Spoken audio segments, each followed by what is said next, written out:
Okay, so we're finally ready to add color. So let's go over what you're going to need for this. You're going to need your paper you just completed with your lines and your words all cleaned up. You are going to potentially need a ruler. It's kind of optional. I'm going to show you how I'm going to use it. And then what you're going to need, which is super important, is you're going to need your visual journal and you're going to need your chart with your split complementaries.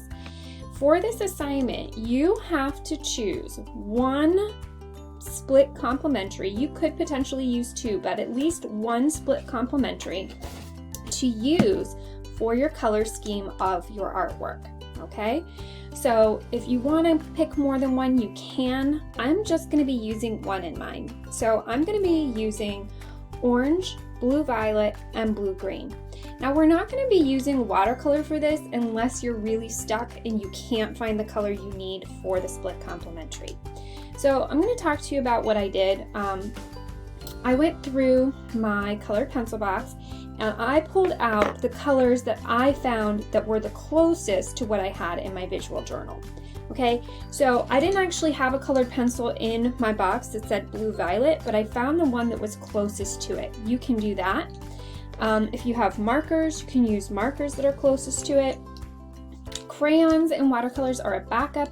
So if you're really stuck and you can't find the colors you need, you can look in crayons and you can use them in combination. So feel free to use a combination of colored pencils, markers, watercolor, and crayons to get the colors you need, okay?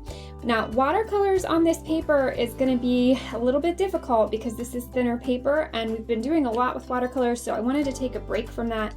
So that's why I advise you to use colored pencils and markers and use crayons and watercolors as your backup.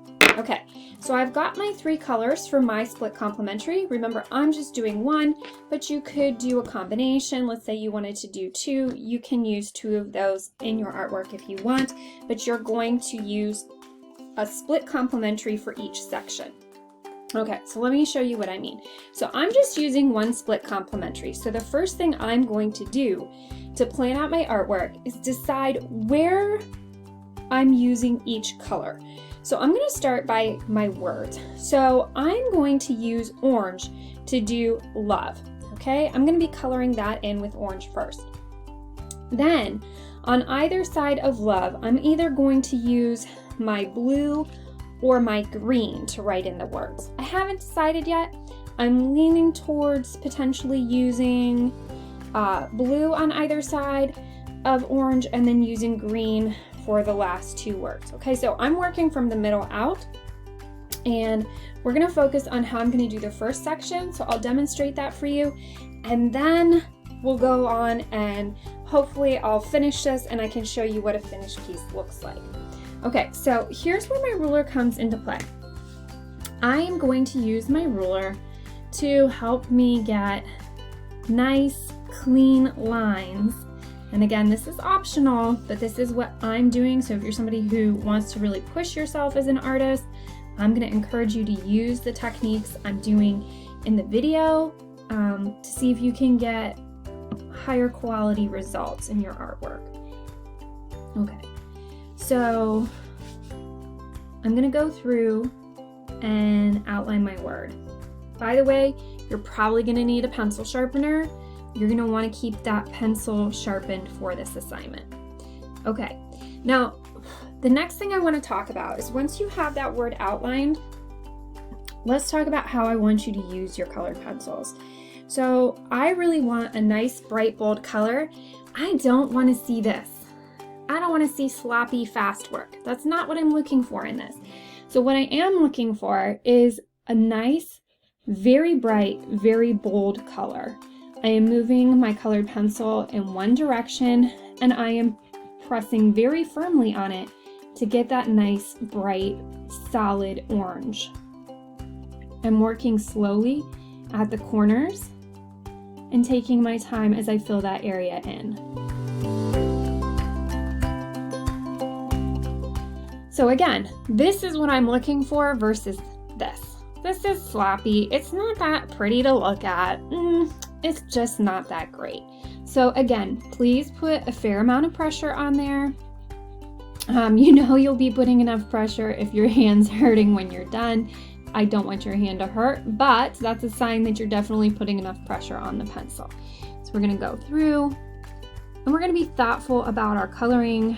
You know, if you go outside of the lines a little bit, it's not the end of the world. It's not gonna give you a terrible grade on your project, but I do want you to be thoughtful. Take your time. Turn your paper when you need to. I don't always keep my paper oriented the same direction when I work. Okay, so I am going to color in all of these letters for love using orange, which is part of the split complementary that I'm using. Because again, remember I chose to use this split complementary in which we have orange, blue green, and blue violet. Now you may be choosing to use this or another one of the split complementaries, and that's fine. You do not have to use the same split complementaries. Okay, so now I'm gonna go through and outline my O and repeat the process.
Okay, so that took me about 10 minutes to color. So this is going to take you a while to do this project. You'll have plenty of time to work on it in class, so that shouldn't be an issue. But I do want you to see that I want you to take your time as you're coloring.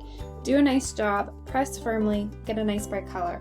So I'm going to come back in a little bit. Once I've put the colors in for each of my words, we're going to take a look at it and we'll talk about it, and then we'll talk about how to move on with the coloring.